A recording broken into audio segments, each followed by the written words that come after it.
നമസ്കാരം, ഏവർക്കും rank file എന്ന ഈ യൂട്യൂബ് ചാനലിലേക്ക് സ്വാഗതം. നിങ്ങൾ ആദ്യമായിട്ടാണ് ഈ ചാനൽ കാണുന്നതെങ്കിൽ ചാനൽ സബ്സ്ക്രൈബ് ചെയ്യുക, ബെൽ ബട്ടൺ ഇനേബിൾ ചെയ്യുക. വീഡിയോ ഇഷ്ടമാവുകയാണെങ്കിൽ ലൈക്ക് ചെയ്യുക, കമൻറ്റ് ചെയ്യുക, ഷെയർ ചെയ്യുക.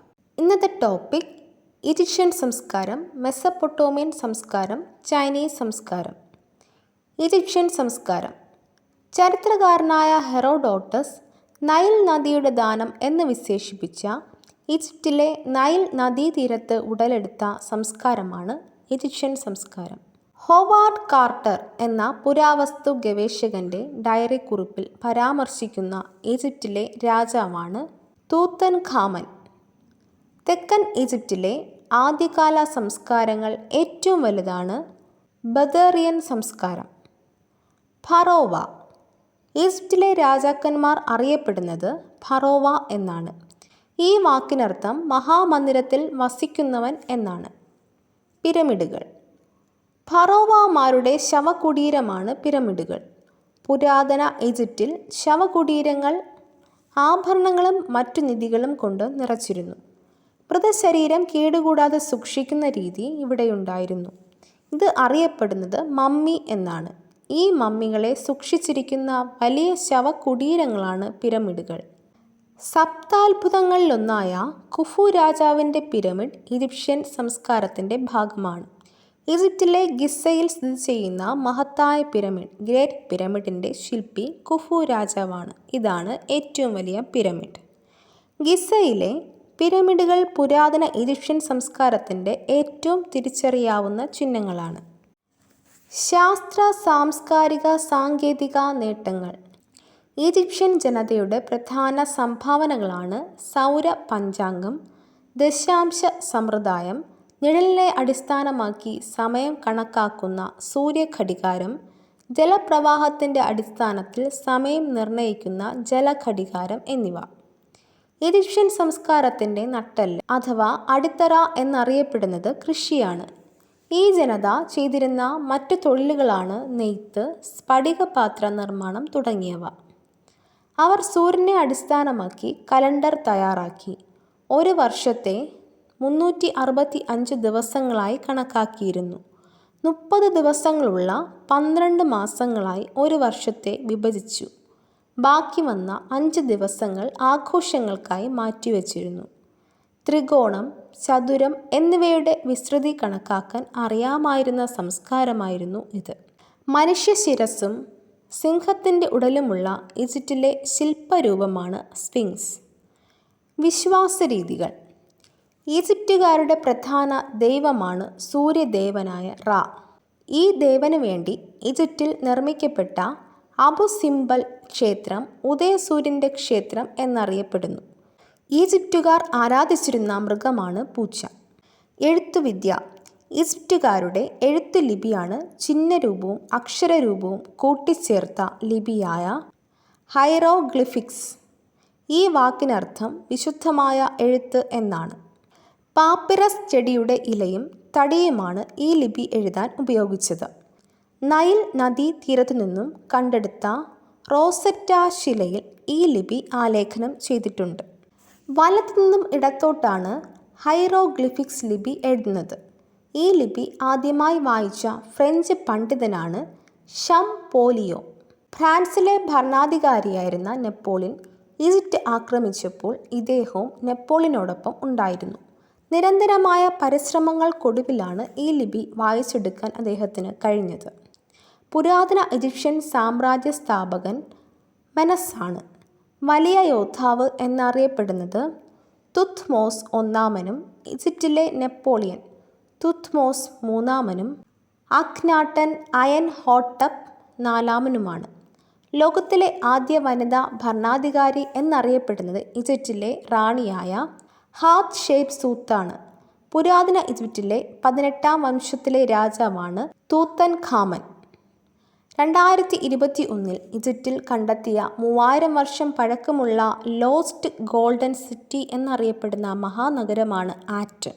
മെസപ്പൊട്ടോമിയൻ സംസ്കാരം. ലോകത്തിലെ ആദ്യ നാഗരിക സംസ്കാരമായി കണക്കാക്കുന്ന മെസപ്പൊട്ടോമിയൻ സംസ്കാരം സംസ്കാരത്തിൻ്റെ മൂശ എന്നും സംസ്കാരത്തിൻ്റെ കളിത്തൊട്ടിൽ എന്നും അറിയപ്പെടുന്നു. മെസ്സപ്പൊട്ടോമിയൻ എന്ന വാക്കിനർത്ഥം രണ്ട് നദികൾക്കിടയിലുള്ള പ്രദേശം എന്നാണ്. ആർമീനിയൻ പർവ്വതത്തിൽ നിന്നും ഉത്ഭവിച്ച് പേർഷ്യൻ കടലിൽ പതിക്കുന്ന നദികളായ യൂഫ്രട്ടീസ്, ടൈഗ്രീസ് എന്നീ നദികൾക്കിടയിൽ രൂപം കൊണ്ട സംസ്കാരമായ മെസ്സപ്പൊട്ടോമിയൻ സംസ്കാരം നിലനിന്നിരുന്ന രാജ്യം ഇറാഖാണ്. സുമേറിയൻ, കാൽഡിയൻ, അസീറിയൻ, ബാബിലോണിയൻ എന്നീ 4 വ്യത്യസ്ത സംസ്കാരങ്ങൾ ഇവിടെ ഉദയം ചെയ്യുകയും അസ്തമിക്കുകയും ചെയ്തു. മെസ്സപ്പൊട്ടോമിയയിലെ പ്രധാന നഗരങ്ങൾ ലോകത്തിലെ ആദ്യ നഗരമായ ഉർ, ലഗാഷ്, നിപ്പൂർ, ഉമ്മ, ഉറുഖ് എന്നിവയാണ്. ഇതിൽ ഉർ നഗരം ഉത്ഖനനം ചെയ്തെടുക്കാൻ നേതൃത്വം നൽകിയ പുരാവസ്തു ഗവേഷകനാണ് ലിയോണാർ വൂളി. കൃഷി, വ്യാപാരം. മെസ്സപ്പൊട്ടോമിയയിലെ ഫലപുഷ്ടമായ മണ്ണ് കാർഷിക പുരോഗതിയെ സഹായിച്ചു. ഇത് കച്ചവടത്തിൻ്റെയും നഗരങ്ങളുടെയും വളർച്ചയ്ക്ക് ഇടയാക്കി. നഗരങ്ങൾ കച്ചവട കേന്ദ്രങ്ങളായിരുന്നു. സിന്ധു നദീതട സംസ്കാരത്തിലെ ജനങ്ങളുമായി മെസ്സപ്പൊട്ടോമിയൻ ജനങ്ങൾക്ക് കച്ചവട ബന്ധങ്ങൾ ഉണ്ടായിരുന്നു. കച്ചവടം വികാസം പ്രാപിച്ചതോടെ കൈമാറുന്ന ഉൽപ്പന്നങ്ങളുടെ കണക്കുകൾ രേഖപ്പെടുത്തേണ്ടത് ആവശ്യമായി വന്നു. ഇത് എഴുത്തുവിദ്യയുടെ വികാസത്തിലേക്ക് നയിച്ചു. സുമേറിയൻ. മെസ്സപ്പൊട്ടോമിയയിലെ ആദ്യ സംസ്കാരമാണ് സുമേറിയൻ സംസ്കാരം. സുമേറിയൻ എന്ന വാക്കിനർത്ഥം കറുത്ത തലയുള്ളവൻ എന്നാണ്. ഇവരുടെ പ്രധാന ദേവതയാണ് നന്നാർ ദേവത, സ്കൈ ഗോഡ്. സിഗുറാത്തുകൾ. മെസ്സപ്പൊട്ടോമിയൻ ജനതയുടെ ആരാധനാലയങ്ങൾ അറിയപ്പെട്ടിരുന്നതാണ് സിഗുറാത്തുകൾ. ഇതിൻ്റെ പുറം ഭാഗം ചുട്ടെടുത്ത ഇഷ്ടികകൾ കൊണ്ടാണ് നിർമ്മിച്ചിരുന്നത്. 25ഓളം സിറുഗാത്തുകൾ ഈ പ്രദേശങ്ങളിൽ നിർമ്മിക്കപ്പെട്ടതായി കണ്ടെത്തിയിട്ടുണ്ട്. നന്നാർ ദേവതയുടെ സിറുഗാത്ത് സ്ഥിതി ചെയ്തിരുന്ന നഗരമായ ഉർ നഗരത്തിലെ സിഗുറാത്തുകൾ ഇന്നും സംരക്ഷിക്കപ്പെടുന്നു. മൺകൂനകൾ നിർമ്മിച്ച് അതിനു മുകളിൽ ഇഷ്ടികകൾ ഉപയോഗിച്ച് പണിയുന്ന ഈ സിഗുറാത്തുകൾ നഗരങ്ങളിലാണ് കാണാൻ സാധിക്കുന്നത്. പ്രാചീന മെസ്സപ്പൊട്ടോമിയൻ ജനതയുടെ നിർമ്മാണ വൈഭവത്തിനുള്ള പ്രധാന തെളിവാണ് ഈ സിഗുറാത്തുകൾ. ബാബിലോൺ. അക്കാദിയൻ ഭാഷയിൽ ബാബിലോൺ എന്ന വാക്കിനർത്ഥം ദൈവത്തിൻ്റെ കവാടം എന്നാണ്. ലോകത്തിലെ ആദ്യ നിയമദാതാവും ബാബിലോണിയൻ സാമ്രാജ്യത്തിലെ പ്രശസ്തനായ ഭരണാധികാരിയുമാണ് ഹമ്മുറാബി. കാലഘട്ടം BC 1792 മുതൽ 1750 വരെ. കണ്ണിന് കണ്ണ്, പല്ലിന് പല്ല് എന്ന നയം കൊണ്ടുവന്നത് ഇദ്ദേഹമാണ്. ക്യൂണിഫോം. മെസ്സപ്പൊട്ടോമിയക്കാരുടെ എഴുത്തുവിദ്യയെന്ന് അറിയപ്പെടുന്ന ക്യൂണിഫോം ആരംഭിച്ചത് സുമേറിയയിലാണ്. ഈ ലിപിയുടെ ആകൃതി ആപ്പ് ആണ്. ലാറ്റിൻ വാക്കായ ക്യൂണസിൽ നിന്നും ഉത്ഭവിച്ച ക്യൂണിഫോം ലിപി വിശദീകരിച്ച ഗവേഷകൻ ഹെൻറി റാലിംഗ്സൺ ആണ്. കൂർത്ത മുനയുള്ള എഴുത്താണി ഉപയോഗിച്ച് കളിമണ്ണ് കൊണ്ടുള്ള ഫലകത്തിൽ ലിപി എഴുതിയ ശേഷം ഉണക്കി എടുക്കുകയാണ് ചെയ്യുന്നത്. ഇത്തരം കളിമൺ ഫലകങ്ങളുടെ വൻ ശേഖരം തന്നെ ലഭിച്ചിട്ടുണ്ട്. ഈ ലിഖിതങ്ങളിൽ ഭൂരിഭാഗവും കച്ചവടവുമായി ബന്ധപ്പെട്ടതാണ്. ഇറാഖ് അധിനിവേശത്തിൽ തകർക്കപ്പെട്ടത് മെസ്സപ്പൊട്ടോമിയൻ സംസ്കാരത്തിൻ്റെ അവശിഷ്ടങ്ങളാണ്. ശാസ്ത്ര സാങ്കേതിക നേട്ടങ്ങൾ.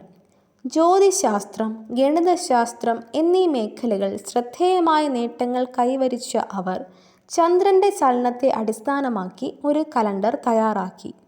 ഒരു വർഷത്തെ 12 മാസങ്ങളായും ഒരു മാസത്തെ 4 ആഴ്ചകളായും വിഭജിച്ച് ഒരു ദിവസത്തെ 24 മണിക്കൂറായി കണക്കാക്കിയിരുന്നു. ഗണിതശാസ്ത്രത്തിലെ ഹരണം, ഗുണനം, വർഗമൂലം എന്നിവയും ഇവർക്ക് പരിചിതമായിരുന്നു. ചൈനീസ് സംസ്കാരം. ഹൊയാൻഹോ നദിക്കരയിൽ ഉടലെടുത്ത പ്രാചീന സംസ്കാരമാണ് ചൈനീസ് സംസ്കാരം. എഴുത്തുവിദ്യ. അക്ഷരങ്ങൾക്ക് പകരം ചിത്രങ്ങൾ ഉപയോഗിച്ച് എഴുതിയിരുന്ന ഈ സംസ്കാരത്തിൽ ചൈനീസ് ലിപി രൂപപ്പെട്ടത് വെങ്കല യുഗത്തിലാണ്. ശാസ്ത്ര സാങ്കേതിക നേട്ടങ്ങൾ. വ്യാപകമായ വെങ്കലത്തിൻ്റെ ഉപയോഗം, വെങ്കല ശില്പനിർമ്മാണം, കാർഷിക പുരോഗതി, കച്ചവട മേഖലയിലെ ഉയർച്ച, കരകൗശല സമ്പ്രദായത്തിൻ്റെ വികാസം, ശാസ്ത്രരംഗത്തെ നേട്ടങ്ങൾ, നെയ്ത്ത് വിദ്യയിലെ പുരോഗതി, കലണ്ടർ നിർമ്മാണം. ചൈനക്കാർ തയ്യാറാക്കിയ കലണ്ടറിൽ ഒരു വർഷത്തിൽ ആകെ 365 ദിവസങ്ങൾ ഉണ്ടായിരുന്നു. താവോയിസം, ലാവോത്സെ, കൺഫ്യൂഷ്യനിസം, കൺഫ്യൂഷ്യസ് എന്നിവ പ്രാചീന ചൈനയിൽ നിലനിന്നിരുന്ന പ്രധാന മതങ്ങളാണ്. വെടിമരുന്ന്, പേപ്പർ എന്നിവ കണ്ടുപിടിച്ചതും ആദ്യമായി ഭൂകമ്പ മാപിനി നിർമ്മിച്ചതും പട്ടുനൂൽ പുഴു വളർത്തൽ, പട്ടുവസ്ത്രം, ലോഹനിർമ്മിത കണ്ണാടി എന്നിവയുടെ നിർമ്മാണത്തിന് ആരംഭം കുറിച്ചതും ചൈനക്കാരാണ്. ലോകത്തിലെ ആദ്യ പുസ്തകമായ ഹീരകസൂത്ര പ്രസിദ്ധീകരിച്ചത് ചൈനക്കാർ തന്നെയാണ്. ചൈനയിലെ ആദ്യ സാമ്രാജ്യമാണ് ചിൻ സാമ്രാജ്യം. ചൈന എന്ന പേര് രൂപം കൊള്ളാൻ കാരണമായ രാജവംശമാണ് ചിൻ വംശം. ചിൻ സാമ്രാജ്യം 221 BCയിൽ സ്ഥാപിച്ചത് ചൈനയിലെ ആദ്യ ചക്രവർത്തിയായ ഷിഹോങ്തിയാണ്. ചൈനയിലെ ചന്ദ്രഗുപ്തൻ എന്ന് അറിയപ്പെടുന്ന അദ്ദേഹമാണ് വൻമതിൽ പണി കഴിപ്പിച്ച ഭരണാധികാരി. ഭൂമിയിലെ ഏറ്റവും നീളമേറിയ മനുഷ്യനിർമ്മിതിയായ വൻമതിൽ മംഗോളിയ, മഞ്ചൂരിയ എന്നിവിടങ്ങളിലെ നാടോടി ഗോത്രങ്ങളുടെ ആക്രമണങ്ങളിൽ നിന്നും രക്ഷ നേടാനാണ് നിർമ്മിച്ചത്. ചൈനീസ്, ഹാരപ്പൻ, ഈജിപ്ഷ്യൻ, മെസപ്പൊട്ടേമിയൻ എന്നീ 4 സംസ്കാരങ്ങളുടെ പൊതുവായ സവിശേഷതകളാണ് വെങ്കലത്തിൻ്റെ ഉപയോഗം, കൃഷിയുടെ പുരോഗതി, കച്ചവടത്തിൻ്റെയും കരകൗശല മേഖലയുടെയും വികാസം, എഴുത്തുവിദ്യ, ശാസ്ത്രരംഗത്തെ നേട്ടങ്ങൾ തുടങ്ങിയവ. ഇതോടുകൂടി ഇന്നത്തെ ക്ലാസ് അവസാനിക്കുന്നു. മറ്റൊരു ടോപ്പിക്കുമായി വീണ്ടും കാണാം. ഈ വീഡിയോ നിങ്ങൾക്ക് ഇഷ്ടമായെങ്കിൽ ലൈക്ക് ചെയ്യുക, കമൻറ്റ് ചെയ്യുക, ഷെയർ ചെയ്യുക. തുടർന്നും വീഡിയോസ് കാണുന്നതിന് വേണ്ടി ഈ ചാനൽ സബ്സ്ക്രൈബ് ചെയ്യുക, ബെൽ ബട്ടൺ എനേബിൾ ചെയ്യുക.